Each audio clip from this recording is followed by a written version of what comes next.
सतनाम श्री हरवाहिगुरु। प्यारी साध संगत जी, निज वैकुंठ धाम के सोशल मीडिया पेज FB पर आप सभी का स्वागत है और उनका भी स्वागत है जो ऑनलाइन हमसे जुड़े हुए हैं। आप सबको एक बार फिर से याद दिला दें कि इस वक्त दरबार साहब के इस पेज पर गुरु नानक देव साहब जी की वाणी 4 पहर की व्याख्या चल रही है और आज समय है चौथे पहर का। गुरु ग्रंथ साहिब के 1110वें अंक पर ये वाणी आती है 4 पहर। आज चौथा पहर, इसकी व्याख्या हम करेंगे, जानेंगे ये चौथा पहर हमारे जीवन का क्या पहर है और हमें क्या करना चाहिए। एक बार जयकारा सारे गुरु साहिबान का। बोल गुरु नानक देव साहिब की जय। बोल बाबा सुखराम दास साहिब की जय। ओ साईं संजय देव साहिब की जय। मुझे रोहिणी वाले राम की जय। निज वैकुंठ धाम की जय। आयो लाल सबई चौ झूले लाल। जय श्री राम। साध संगत जी, आपको हमने पहले भी बताया था कि दिन के 4 पहर कौन से होते हैं। उम्मीद है कि अब तक आपको याद हो गया होगा कि 4 पहर दिन के, वैसे तो 8 पहर होते हैं, दिन के 4 पहर होते हैं। पूर्वाहन जो सुबह 6 से 9 बजे तक होता है, फिर होता है मध्याह्न जो सुबह 9 बजे से दोपहर 12 बजे तक होता है।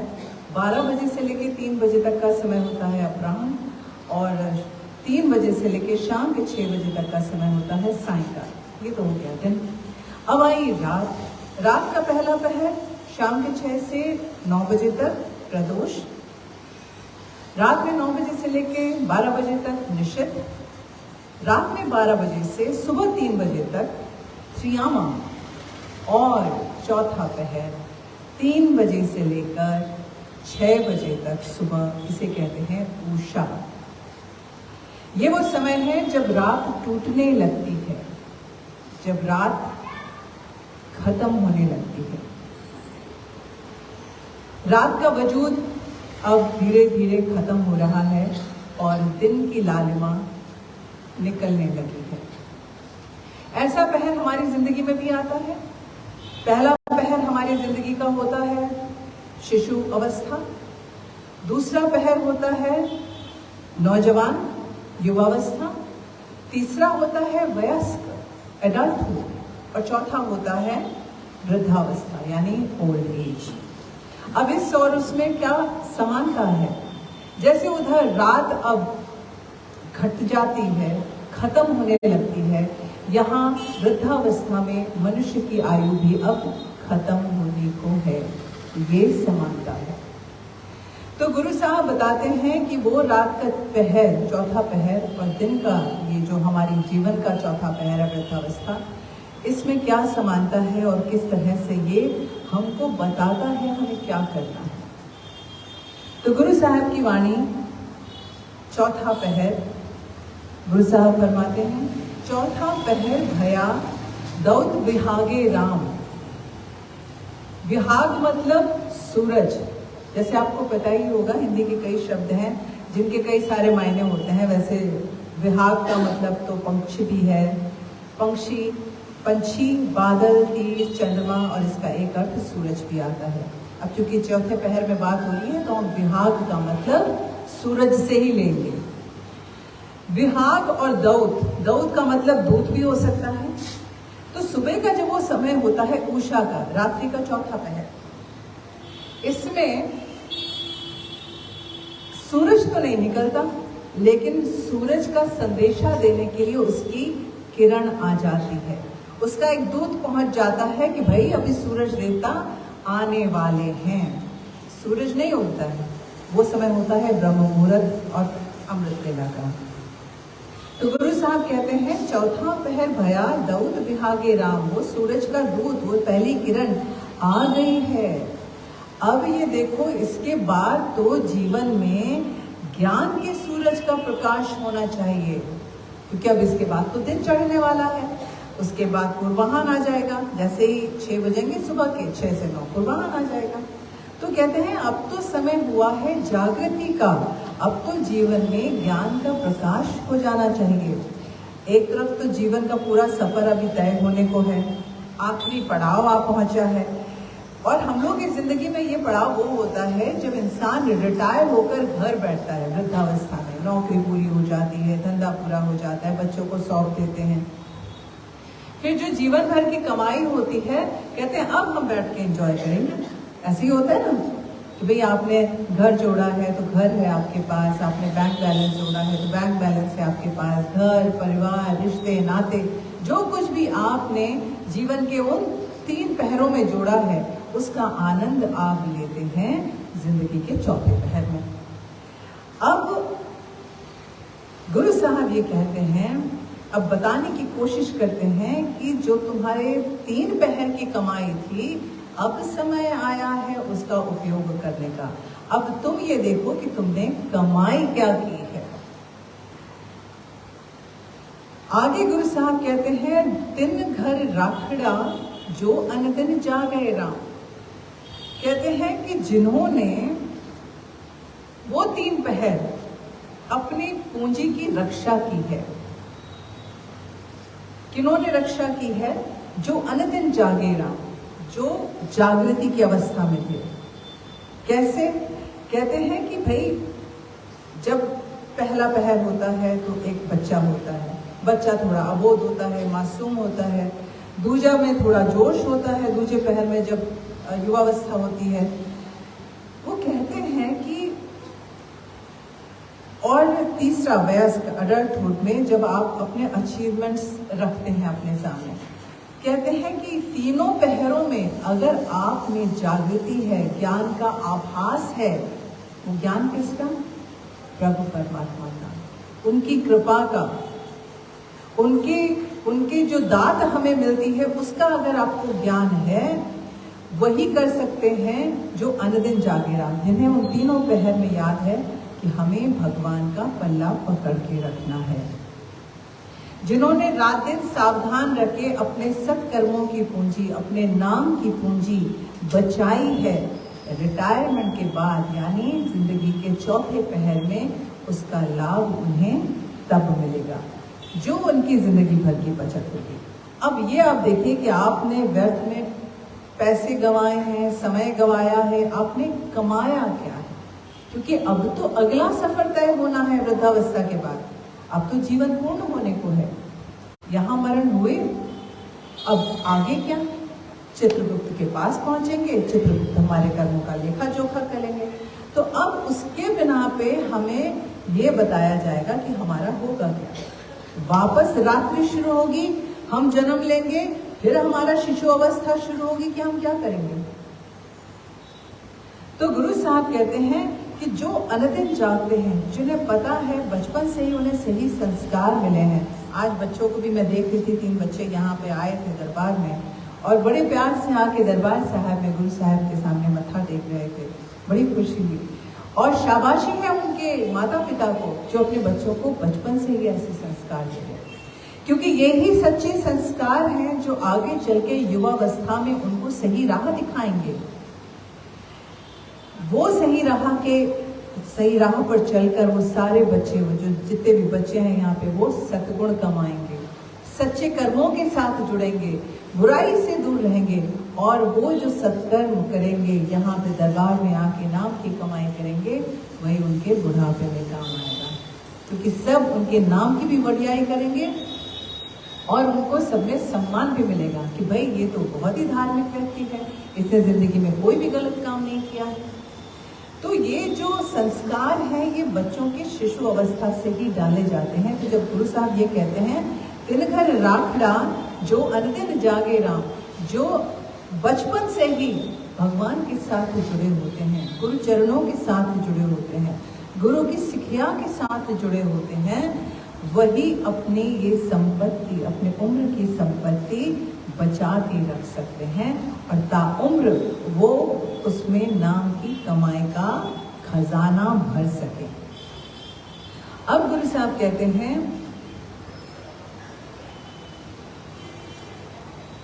ये काम क्या हर कोई कर पाता है? ये काम जो है कि अपनी संपत्ति को संजो के रखना, ये काम क्या हर कोई कर पाता है? ये काम हर कोई नहीं कर पाता है। क्यों? क्योंकि सब इतने भाग्यवान नहीं है कि उनको उनके गुरु का साथ मिले। ऐसे तो जिंदगी में कितने लोग हैं, क्या सब सच्ची राह पे चल पाते हैं? अगर सब सच्ची राह पे चल जाएं तो फिर तो भगवान को नरक बंद करना पड़ेगा, है कि नहीं? फिर तो सबके सब लोग स्वर्ग में जाएंगे, फिर तो सबके सब लोग। लेकिन ये सबके अपने कर्मों के ऊपर निर्भर होता है कि आप पिछले जन्म से क्या कमा के लेके आए थे। अगर आप भाग्यशाली होंगे तो इस जन्म में आपको गुरु के दर्शन होंगे, और गुरु का दर ही ऐसा है जो भगवान का दर खोलता है। गुरु के दर से ही वो रास्ता जाता है जो भगवान के दरबार में पहुंचता है। तो वो लोग जो इतने भाग्यशाली नहीं हैं, वो सत्य की राह पर नहीं चल पाते, माया के जाल में कहीं ना कहीं भटक जाते हैं।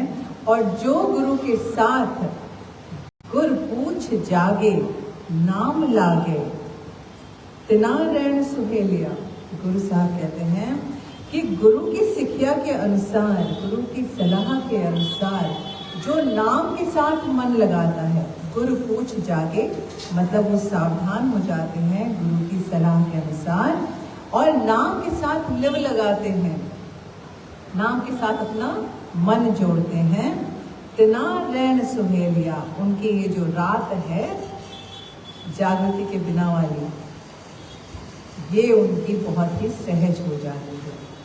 आज गुरु साहिबान, वैसे आपको बता दें कि आध्यात्म की दुनिया में जब हम इस धरती पर आते हैं जन्म लेकर, ये हमारा दिन नहीं है, ये सफर की शुरुआत है, लेकिन रात के सफर की शुरुआत है। क्योंकि चेतना की जागृति नहीं हुई है, चेतना का दिन नहीं आया है, उसे सत्य के प्रकाश का भान नहीं हुआ है। सत्य के प्रकाश का ज्ञान हुए बिना मनुष्य का जीवन एक रात्रि के समान ही है। इसीलिए गुरु साहब कहते हैं कि जो गुरु की सलाह के अनुसार चलते हैं और नाम से मन लगाते हैं, तिना रैन सुहेलिया, उनकी जो ये पूरी रात है, पहला पहर, दूजा पहर, तीजा पहर, चौथा पहर, ये सब बहुत ही सहज हो जाते हैं।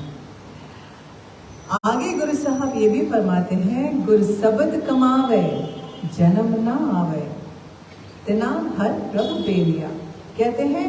और जो गुरु के शिक्षा के अनुसार आचरण करता है, गुरु साहब बचपन से ही सबको सिखाते हैं कि भाई बच्चे जब आए दरबार में, आप उनको अच्छे से संस्कार दे के लाइए, माथे पे पटका हो, आके अपने आराध्य के सामने वो सर झुकाएं, माथा टेकें, शोर नहीं बजाए। कितने छोटे छोटे से संस्कार हैं तो बच्चों को, लेकिन जब भी आप दरबार आए हमेशा अपने बच्चों को साथ लेकर आए, ताकि बच्चों को बचपन से ही आदत पड़ जाए कि उन्हें अच्छे काम करने हैं, अच्छी जगह जाना है, अच्छे संस्कारों में रहना है, सद्गुण कमाने हैं। इसी तरह से जब बच्चे बड़े होने लगते हैं तब गुरु साहबान आपको आज्ञा देते हैं कि अरे ये बहुत लड़ाई करता है, ये बहुत गुस्सा करता है, इसके साथ ऐसा करो वैसा करो। करते हैं कि नहीं करते? वरना बहुत सी माताएं बहनें हैं जो शिकायत लेके आती है, मेरा बच्चा मेरा कहना नहीं मानता। अब तो आपसे पूछना चाहिए कि क्या आप गुरु जी की सलाह मानते हैं?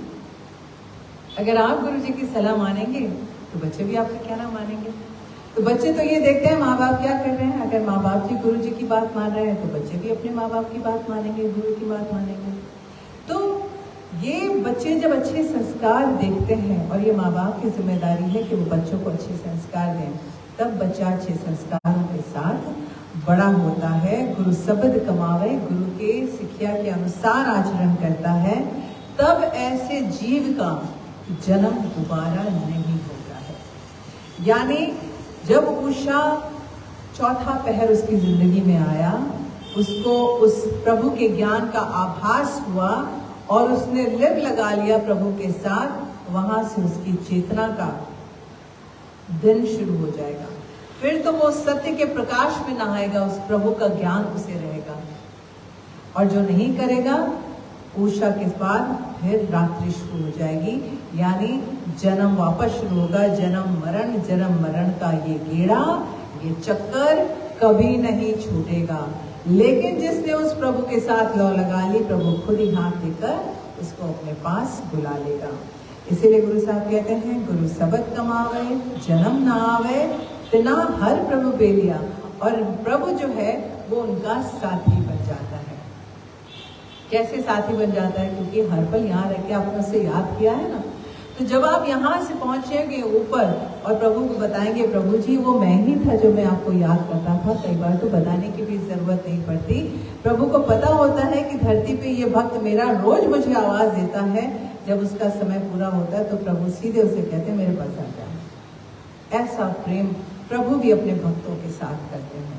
तो हमें क्या करना है? प्रभु के साथ अपना प्रेम जोड़ना है, भक्ति जोड़नी है, उसके लिए समर्पण करना है, ताकि प्रभु को हम अपनी अटूट भक्ति बता सकें। आगे गुरु साहब कहते हैं कि और ये वो समय है, जिंदगी का चौथा पहर, जब इंसान की वो सारी चीजें उसका साथ छोड़ने लगती हैं। जिंदगी भर हम अपनी इंद्रियों के चक्कर में पड़े रहते हैं, जिह्वा, कान, नाक, अपने स्किन, करेक्ट, स्वादिष्ट खाना चाहिए, अच्छा अच्छा सुनना चाहिए, म्यूजिक अच्छा होना चाहिए, अच्छी सुगंध होनी चाहिए, अच्छा कपड़ा पहने और अच्छी अच्छी चीजें देखिए, साफ सुथरी। तो कितनी अपनी इंद्रियों को हम सेटिस्फाई करने में लगे रहते हैं, करेक्ट। पूरी जिंदगी यही करते हैं कि भाई अभी घर जाना है, घर जाके खाना बनाना है। क्यों? क्योंकि आज शाम को सब लोग घर आने वाले हैं, टेस्टी टेस्टी खाना बनाना है। दरबार आज नहीं भी जाएंगे तो भी क्या फर्क पड़ जाएगा। तो हम इंद्रियों के गुलाम हो जाते हैं। लेकिन ये चौथा पहर ऐसा है जो अपना कौन है पराया कौन है ये पूरा चिट्ठा सामने खोल कर रख देता है। ये वो समय है जब आपके वो हाथ जिनके लिए आपने बड़े अच्छे अच्छे व्यंजन बनाए थे वो कांपने लगते हैं, शरीर साथ नहीं देता, बैलेंस खोने लगता है, पैरों में भी तकलीफ शुरू हो जाती है, चलना फिरना मुश्किल हो जाता है, जिससे आप भाग भाग के पहले दरबार छोड़ के पहले पार्टियों में जाया करते हैं। तो वो सारी इंद्रियां जो जिंदगी भर हमें नचाती हैं, जिनके हम गुलाम बने रहते हैं, वो हमारा साथ छोड़ना शुरू कर देती हैं। और जैसा मैंने आपको पिछली बार कहानी में बताया था कि सबसे पहले जो साथ छोड़ता है वो है हमारा शरीर। दूसरा जो साथ छोड़ता है, जिसके लिए हम फिर पूरी जिंदगी खटते रहते हैं, वो है हमारा घर, संपत्ति, ऐशो आराम की वो सारी चीजें कि एक बार आपकी अंतिम यात्रा शुरू हुई वो सब पीछे छूट जाता है, कोई आपके साथ नहीं जाता। तीसरी चीज है आपके, जिसमें आप सबसे कम समय लगाते हो, वो आपका घर परिवार, आपके रिश्ते नाते, आपके दोस्त। चलो आपने फिर भी उनको समय दिया है, वो भी कहाँ तक साथ निभाएंगे? वो भी शमशान घाट तक आपका साथ निभाएंगे। उसके बाद कभी सोचा? उसके बाद साथ कौन निभाएगा? जो वो लंबा सफर तय करके भवसागर पार करके आपको प्रभु के पास पहुंचना है, वहां साथ निभाने के लिए सिर्फ दो ही चीजें हैं, वो है आपके कर्म और नाम की कमाई। यही दोनों चीजें आपके साथ वहां तक जाती हैं। गुरु अर्जुन देव साहब जी के एक वाणी है, जहां महाभयान दूत जम दले, वहां तेरे नाम तेरे संग चले, प्रभु का नाम तेरे संग चले।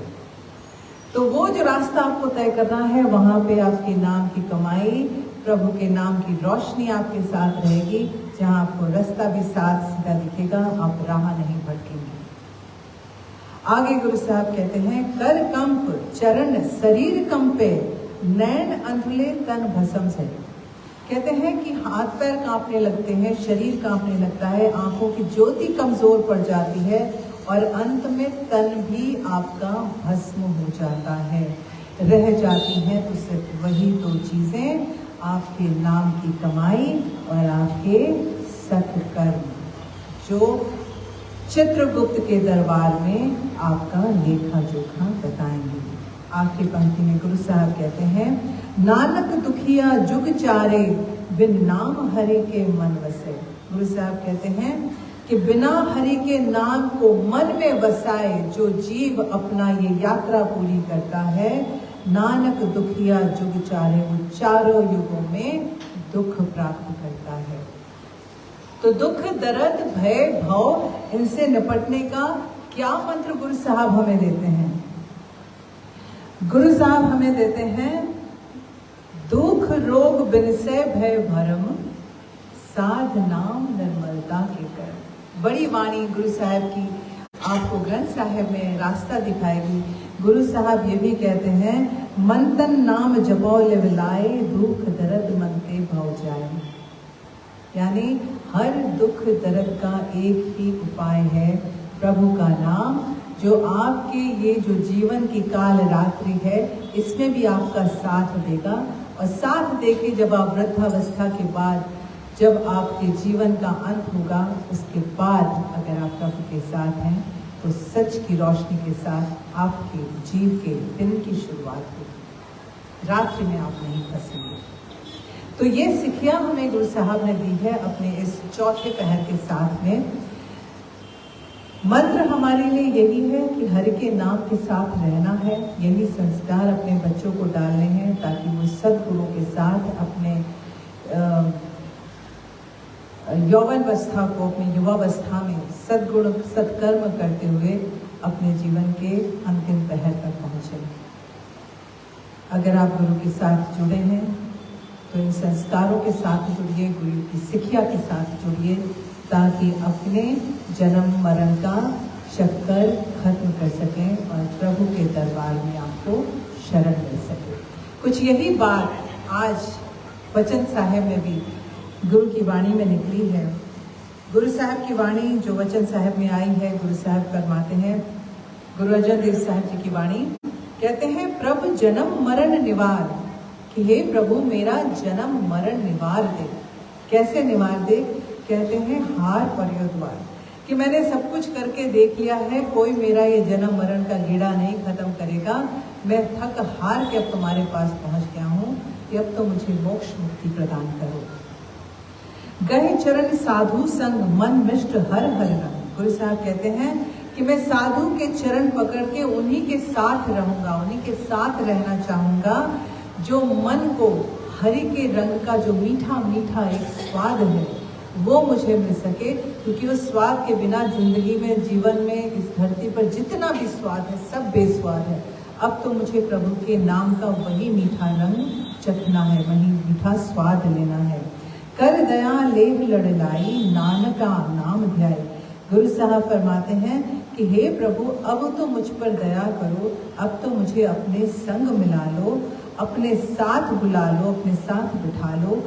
नानका नाम ध्याई, मैं तो तेरा ही नाम ध्यान करता रहता हूँ, मैंने अपने मन में तेरी ही लौ जगा रखी है, मेरे ध्यान में अब दुनियादारी की कोई भी मोह माया लोभ नहीं है, तेरा ही नाम का रंग चढ़ा है मेरे हृदय पे, बस मुझे बाह देकर अपने पास बुला लो। गुरु साहब आगे फरमाते हैं, दीनानाथ दयाल मेरे स्वामी, दीनानाथ दयाल जाचो संत रवाल।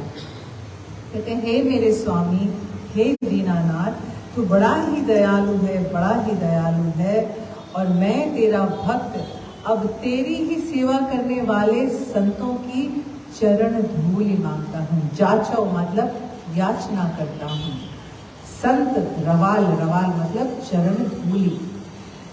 मैं वो साधु संत जो तेरे नाम के साथ जुड़े हैं, मुझे और कुछ नहीं बल्कि उनके चरणों की ही धूल दे दो, बस मेरे ऊपर इतनी कृपा करो ताकि मैं उनकी धूल लेकर भी तेरे ही नाम में रच जाऊं, बस जाऊं, तेरा ही ध्यान मेरे मन में रहे और तू मुझे कृपा करके अपने शरण में बुला ले। ये था आज का वचन साहिब। वचन साहिब ने भी आज की बात पूरी कर दी। अगली बार अगले रविवार यानी 1 अक्टूबर को इसी जो 4 पहर वाणी गुरु नानक देव साहिब जी ने हमें बताई है, इसकी शिक्षा क्या है, उस शिक्षा के साथ इस सीरीज का समापन होगा। तो शिक्षा के लिए हमारे साथ जरूर जुड़ेगा। 1 अक्टूबर इसी तरह। सतनाम श्री हरिपाल।